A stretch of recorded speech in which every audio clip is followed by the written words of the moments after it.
cruce entre el relator especial sobre el derecho al agua y el saneamiento de ONU, Pedro Arrojo Agudo, y la Cancillería uruguaya derivó en una aclaración del coordinador residente del organismo internacional, después que el gobierno calificara de inexactas las afirmaciones del relator, Pablo Ruiz Yebra. Publicó un tuit donde señala que Montevideo atraviesa una emergencia y las autoridades han desplegado un ambicioso paquete de medidas socioeconómicas para enfrentarla.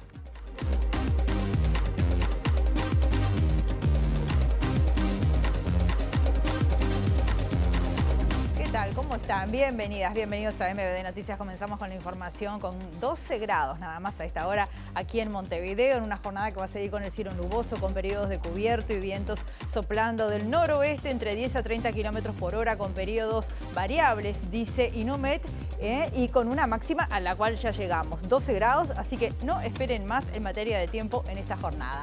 Estamos viendo las cámaras del Centro de Gestión de Movilidad. A esta hora tengan en cuenta que en Washington, entre Maciel y Guaraní, hasta las 5 de la tarde hay trabajo de hormigonado, o en Florida y Maldonado, hasta las 4 de la tarde carga y descarga. En Julio César, entre Lamas y 26 de marzo, hasta las 5 de la tarde hay trabajos de OCE. Vemos ahora otros títulos que se están destacando a esta hora.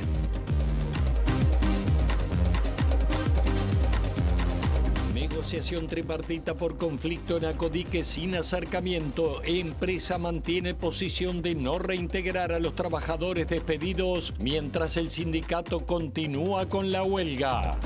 La Asociación de Docentes de la Universidad ADUR lanzó campaña por más presupuesto para la universidad y concurre al Parlamento el lunes. Cambios en recolección de residuos en Pocitos y Punta Carretas. Subió 95% el vaciado de contenedores, superando al 88% en el resto de la ciudad. Exdirector nacional de Energía Ramón Méndez, premiado en Estados Unidos por su liderazgo en la transformación energética de Uruguay.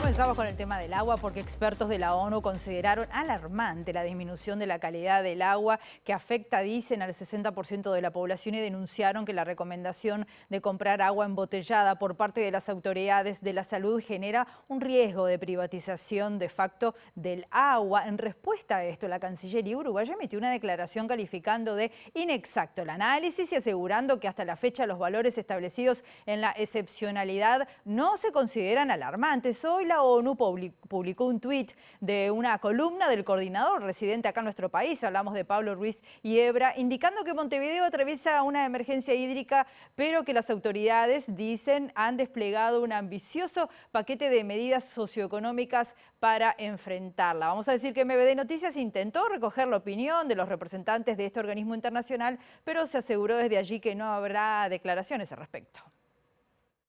La Organización de Naciones Unidas difundió un comunicado advirtiendo que un considerable aumento en los niveles de salinidad está afectando la calidad del agua potable en Uruguay, afectando a más del 60% en su población. La continua disminución de la calidad del agua debido al aumento de los niveles de salinidad en su composición es alarmante, establece el comunicado elaborado por expertos de la ONU, y señala que esta situación afecta significativamente a grupos vulnerables como niños y adolescentes, mujeres embarazadas y personas que padecen enfermedades crónicas. El grupo de expertos entiende que las autoridades de la salud reconocen el riesgo y han instado a los grupos vulnerables a comprar agua embotellada para beber. Sin embargo, señalan que esto genera el riesgo de privatización de facto del agua para el consumo humano, obligando a la población a comprar agua. En el comunicado subrayan la preocupación por la situación de las personas que no pueden comprar agua y aquellas con discapacidades o movilidad reducida que no pueden transportar el agua embotellada. En este marco, el Ministerio de Relaciones Exteriores emitió una declaración en respuesta al comunicado de ONU. En la respuesta, Cancillería remarca que ante las inexactitudes del comunicado emitido por el relator especial sobre el derecho humano al agua potable y el saneamiento, Pedro Arrojo Ángulo, y el Grupo de Trabajo sobre Empresas y Derechos Humanos, el Gobierno de Uruguay reitera: hasta la fecha los valores establecidos en la excepcionalidad dan no se consideran alarmantes, ya que el incremento autorizado con el fin de asegurar el abastecimiento ha sido evaluado por las autoridades sanitarias y académicas y se ha considerado que es posible que la gran mayoría de la población general, a excepción de algunos grupos especiales con mayor vulnerabilidad en el consumo excesivo de sal, puedan seguir consumiendo la misma. Hoy la ONU publicó un tuit de una columna del coordinador residente en Uruguay, Pablo Ruiz Hiebra, indicando que Montevideo atraviesa una emergencia hídrica, pero las autoridades han desplegado un ambicioso paquete de medidas socioeconómicas para enfrentarla. MBD Noticias intentó recoger la opinión de los representantes del organismo internacional, pero se aseguró que no habrá declaraciones al respecto.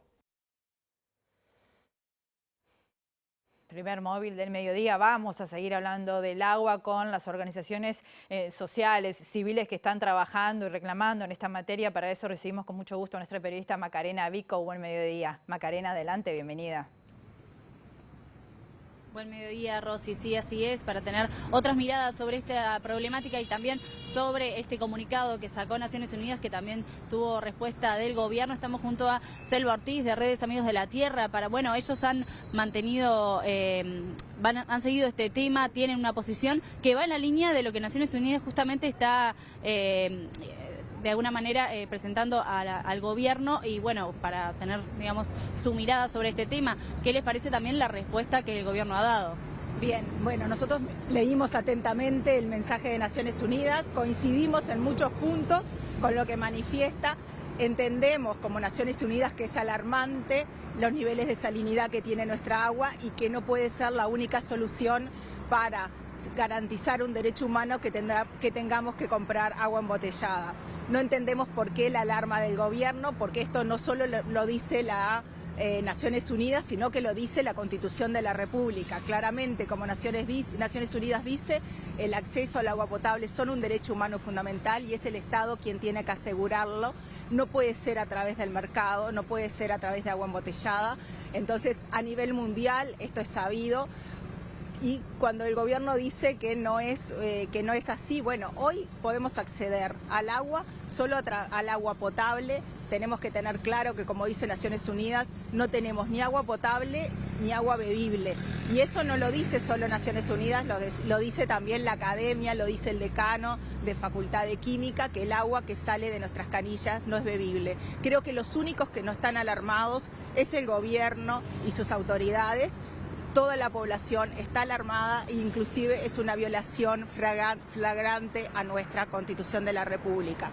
Por otro lado, también coincidimos con lo que dice Naciones Unidas y porque ellos además han enviado muchos mensajes al gobierno uruguayo, muchas oportunidades de que lo que estamos haciendo en los territorios, la agroindustria y los agronegocios que tenemos en los territorios están poniendo en riesgo el agua para consumo humano. Eso lo dicen nuevamente y es un cambio que tenemos que hacer drástico, cuidando la cuenca del Santa Lucía, priorizando su uso para consumo humano, de cosecha de agua para consumo humano sobre los agronegocios, el agronegocio forestal y celulósico, el agronegocio sojero, porque justamente hoy la crisis que tenemos no es solamente un tema de sequía, sino que sabemos muy bien que tiene que ver con una muy mala previsión y un muy mal uso que hemos hecho de nuestro territorio.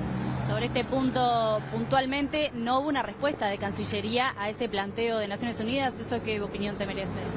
No hubo una respuesta. En realidad, lo que el gobierno vuelve a manifestar su enojo, manifestar su malestar, así como lo ha manifestado con las organizaciones sociales y con quienes han dicho y estamos diciendo que tiene que haber otras propuestas y otras soluciones. Por lo tanto, acá claramente el asegurar el derecho humano no es a través del mercado, no es a través de brindar para otros, o sea, que los sectores vulnerables se les transfiera dinero, no es de esa forma, sino que hay que asegurarles en sus casas el agua. Sabemos que no tenemos agua, el agua que viene por la cañería no es agua potable ni bebible, por lo tanto hay que buscar otras formas. En los espacios de participación hemos hecho propuestas y estamos también impulsando otras medidas, por ejemplo, además de las medidas que se vaya a los barrios en tanques cisternas, que haya una distribución de agua de los que puede salir, así como se lleva a los hospitales, que se lleve también a los barrios y a los pequeños poblados. Bueno, ahí la Intendencia de Canelones, los pequeños poblados está haciéndolo en lugares que quedaron aislados. Creemos que esas son las formas que tenemos que hacer, y no solo a través del agua embotellada. Eso es justamente cuando Naciones Unidas alerta que no puede mercantilizarse y que esto es una privatización del agua. Pensemos, no fue lo que la Constitución uruguaya puso. Si el agua es un derecho humano fundamental, no puede satisfacerse a través del mercado. Y cuando niegan que es una mercancía, cuando la única forma de acceder a agua sana hoy es comprándola, ya sea porque hicieron una transferencia o los otros sectores que comprándola de su bolsillo, eso es entrar al mercado y mercantilizar un bien común y un derecho humano fundamental. Muchas gracias, Selva, por estos minutos para MBD Noticias. Rosina, bueno, otra mirada y reflexión sobre el tema del déficit hídrico y la respuesta que tuvo Naciones Unidas. Seguimos contigo. Muchas gracias, Maca. Vamos a hablar ahora de rendición de cuentas, porque el próximo lunes la UDELAR va a concurrir a presentar sus aspiraciones al Parlamento y la Asociación de Docentes de la Universidad de la República, ADUR, está convocando una actividad abierta allí para que la población conozca sus reclamos. ADUR lanzó en esta jornada su campaña por más presupuesto para la universidad. La profesora Mariana Achuga, representante del gremio, dijo que el mensaje enviado al Parlamento por el Poder Ejecutivo no reconoce la situación que vive la UDELAR, que es mayor número de estudiantes, más trabajo y menos recursos. Al finalizar este quinquenio, el presupuesto de la UDELAR va a tener una reducción del 2,6%, aseguró la docente. Nosotros tenemos una demanda junto con la universidad por más presupuesto porque se ha ido reduciendo, ¿no? El año pasado también tuvimos 0 incremento y ha aumentado la inflación, las demandas han aumentado, la matrícula ha crecido exponencialmente, sin embargo el número de docentes se mantiene igual.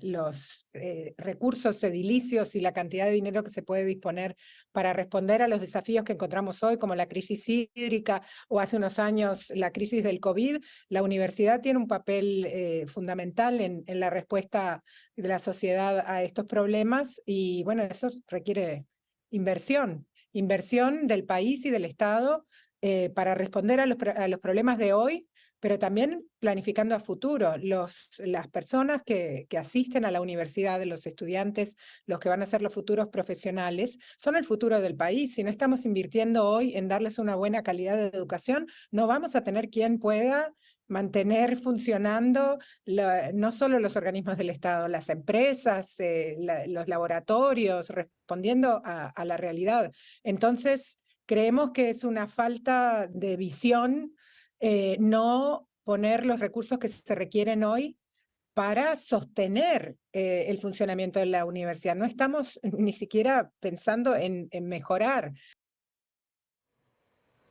Justamente, la rendición de cuentas está siendo motivo de análisis a nivel parlamentario. Allí en el Parlamento está nuestro periodista Federico Jurkovic. Buen mediodía. Federico, ¿cómo estás? Bienvenido. Adelante.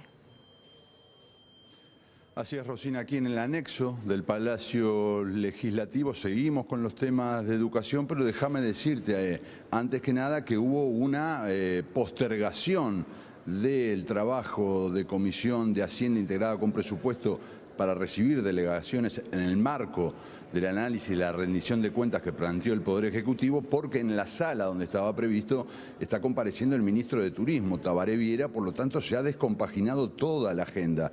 La primera delegación de organizaciones que iban a comparecer hoy, sindical concretamente, era la Asociación de Funcionarios de Primaria, Rosina, pero ellos ya tuvieron que reprogramar para el viernes que viene porque tienen otra agenda tan importante como esta, según nos explicaban. Habrá que ver, hasta ahora es la única postergada, pero el ministro sigue allí y las horas se van corriendo. Sin embargo, vamos a aprovechar el tiempo con Fernando Prego, presidente de la Asociación de Funcionarios de Primaria, porque tenía un dato bien importante y por eso también la necesidad de plantearlo aquí en la comisión de un presupuesto no ejecutado cuando se está discutiendo el del próximo año. Fernando, bienvenido. Bueno, un gusto estar en el programa. Efectivamente, y como bien tú dices, 2.400 millones de pesos no ejecutados en esta rendición de cuenta del CODICEN de la ANEP. número que preocupa muchísimo por lo elevado, que perfectamente puede ser destinado para otras situaciones. Hoy nos vemos en la postergación justamente por un problema de agenda. Si hay algo que no nos gusta a nosotros es postergar este tipo de instancias, porque cuando tú no avanzas en las bipartitas en la Dirección General de Educación Inicial y Primaria, cuando tú no avanzas en el seno del CODICEN de la ANEP, tenés estas instancias parlamentarias, que nada más ni nada menos que la Comisión de Presupuesto integrada con Hacienda, donde entre otras cosas queríamos informar esta preocupación, decir la situación que se está viviendo a nivel de los trabajadores de la educación. Tercer eslabón de la cadena de la institución pública educativa uruguaya, importantes todos, pero bueno, necesitamos lógicamente tener respuestas que no solamente sean favorables para los trabajadores, sino también que sean positivas. Si tú te encontrás con una planilla que año a año decrece, que se ve disminuida totalmente porque la política va destinada para otra forma de incorporación, bueno, nos preocupa y nos ocupa como sindicato sin ninguna duda. ¿Cuál es el estimativo, imagino, que tienen, Fernando, de necesidad de cubrir vacantes a nivel de primaria únicamente? Sí, el organismo que nos compete es primaria, sin ninguna duda que entre 700 y 800 funcionarias no docentes, y cuando hablamos de funcionarios no docentes hablamos de todos los escalafones que se comprenden, no solamente auxiliares de servicio, administrativos, profesionales, por ejemplo, para el área del programa de escuelas disfrutables, que hoy los vemos trabajando hasta las 8, 9 y 10 de la noche y que no solamente están recargados en su labor por el número que se disminuye y no se cubre, sino porque no tienen la carga horaria suficiente para cubrir toda la demanda existente. Fernando, esto en un contexto donde también se ve recargada la cotidianeidad de los funcionarios por distintas situaciones, como es la violencia social, que también se vive en otros niveles de la enseñanza, y que por primera vez este año AFUPRIN hizo un paro exclusivamente en Montevideo por una situación de violencia. Te pregunto esto porque hay un mensaje complementario de Robert Silva del CODICEN al Parlamento para aumentar el presupuesto pensado desde el Poder Ejecutivo, pero está previendo solamente 100 cargos, y tengo entendido que para todo el sistema, no solo para primaria, o sea... Ustedes se pueden imaginar cuando nosotros vamos a la CESEU, la Coordinadora Sindical de la Educación del Uruguay, en el seno del CODICEN de la ANEP, y se nos dice eso, realmente sentimos que nos están tomando del pelo. Solamente con 100 creaciones de cargo abarcarías el área del programa de escuela disfrutable en primaria. Y sabemos que la vulneración de derechos y las agresiones que se están dando, que después son abordadas justamente por este equipo, se dan a nivel país. Problemas de violencia, y este año puntualmente recordaremos que hubo una docente agredida, una docente robada y una funcionaria de clase, un auxiliar de clase, que fue primero agredida verbalmente y después agredida físicamente. ¿Cuál fue el detonante? Bueno, por primera vez y en un momento, en un mensaje de reflexionar, de concientizar que, si bien, como tú bien dices, la violencia social ha crecido, pero no puede suceder y naturalizarse que la violencia a nivel de las instituciones se den en los ámbitos educativos. Bien, Rosina, con Fernando Prego, entonces presidente de la Asociación de Funcionarios de Primaria, cerramos el móvil aquí en este mediodía. El viernes que viene entonces se dirá esto en la comisión y empezaremos a ver las repercusiones del sistema político con esta realidad que se está planteando. Muy bien, muchas gracias, Federico. En otro orden, el ex director nacional de Energía, Ramón Méndez, va a ser premiado en Estados Unidos por su liderazgo en la transformación energética de nuestro país. Méndez destacó que el gobierno actual continúa con matices la política energética del Frente Amplio y que, aunque la critique internamente en el exterior, se laurea con los logros de antes. El gobierno actual en el exterior se pone la camiseta y muestra, y bueno, se laurea de alguna forma con lo que se había logrado antes, pero internamente no, internamente se continúa con lo que se venía haciendo, naturalmente, porque era demasiado bueno, no había forma de cambiarlo, pero se cuestiona absolutamente todo, tratar de hacer creer que no lograron bajarse las tarifas gracias a lo que sucedió. En su condición de director ejecutivo de la Asociación IBI para el Desarrollo Sostenible, Méndez expuso hoy en la TED Countdown en Detroit, bajo el título de Convertir la visión en realidad, mientras que en octubre será premiado por una universidad estadounidense por establecer nuevos estándares para la acción que gobiernos alrededor del mundo deberían implementar. Lo cierto es que el mundo que ha estudiado lo de Uruguay reconoce cómo, bueno, por ejemplo, cómo se logró bajar en $500 millones todos los años los costos de generación. Teníamos costos de generación históricos que andaban cerca de los $1.000 millones por año y que ahora están en 600. todo eso permitió reducir las tarifas y todo eso, bueno, permitió tener una independencia que, mientras que el mundo se vino abajo a raíz del impacto con la guerra, en Uruguay no lo percibimos. Y eso, bueno, en gran parte tuvo que ver con lo que pasó con la transición energética. Y hablando justamente de lo que es la transformación energética, ayer la intendenta de Montevideo, Carolina Cose, presentó 20 nuevos taxis eléctricos y anunció la creación de un fondo para la reconversión de otros 85 que actualmente consumen combustibles fósiles. Estamos haciendo una medida combinada, porque acá licitamos, nosotros anunciamos que este año queríamos incorporar 100 taxis eléctricos más. Durante varios años logramos tener 100 y en un año queríamos agregar 100 más. Y para eso lo que hicimos fue licitar 20 licencias de autos eléctricos, que son estos 20, que bueno, altamente recomendable su uso, y con lo recaudado fondear un subsidio para que con un cupo de 85 autos adicionales puedan cambiarlo a taxis que ya existen por autos eléctricos. Y este subsidio, digamos, por cada auto se va a sumar a otros que ya forman parte de la política energética del Uruguay.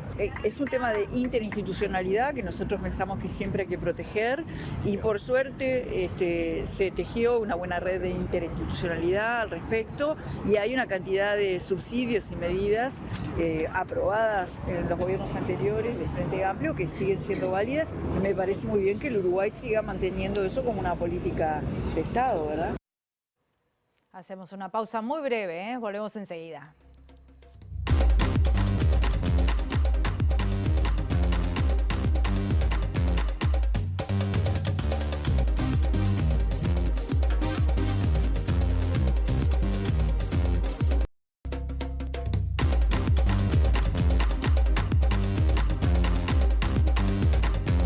Segundo bloque de MBD Noticias, continuamos con la información con 12 grados a esta hora aquí en Montevideo. Esta mañana la Asociación Laboral de Funcionarios de Acodique Supergas mantuvo una instancia tripartita en el Ministerio de Trabajo donde la cartera se comprometió a presentar una propuesta para seguir negociando. Al momento no hay acercamiento entre las partes porque la empresa mantiene su posición de que no va a reintegrar a los trabajadores.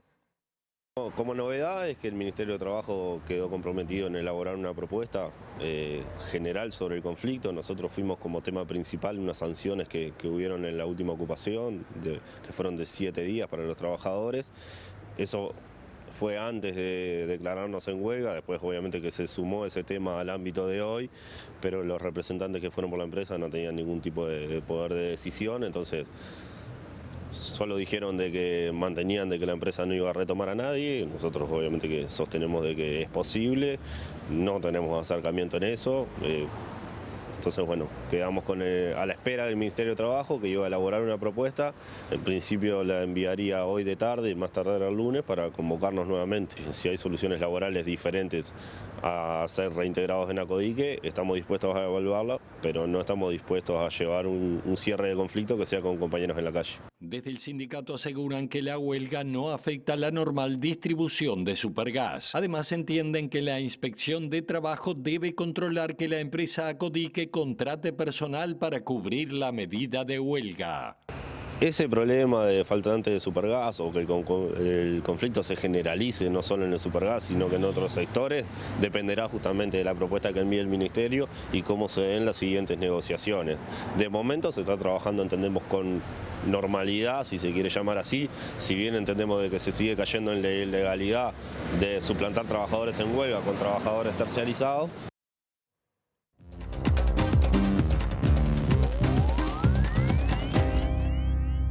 El Sindicato de Actores de Estados Unidos se declaró en huelga desde la medianoche de este viernes tras las negociaciones fallidas entre los profesionales y los estudios Hollywood en la búsqueda de un nuevo convenio colectivo que no se logró materializar, generando así una huelga inédita en más de 60 años que puede llegar a paralizar todo el flujo de producciones de la industria audiovisual, que es la más poderosa del mundo.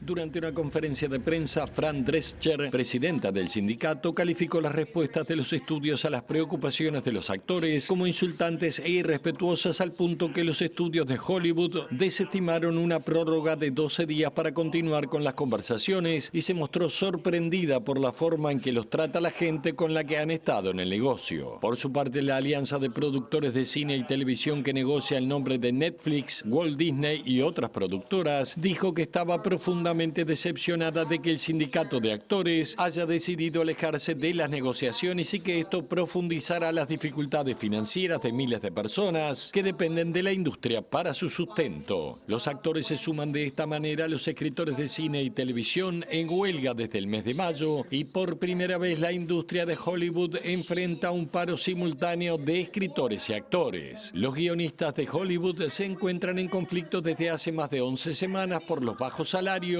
y la contratación reducida para proyectos cada vez más cortos, argumentando que los guionistas en Hollywood tienen dificultades para llegar a fin de mes, mientras las grandes productoras y las empresas de streaming siguen llenando sus arcas, resultado del auge del consumo online y la gran demanda de los consumidores por más contenido, especialmente en Internet. Nos vamos, volvemos a las 19 horas en nuestra edición central con Natalia Nogués y Martín Rodríguez, y el lunes tempranito a las 8 con Pilar Teijeiro y José Macaraballo. Que pasen bien, hasta luego.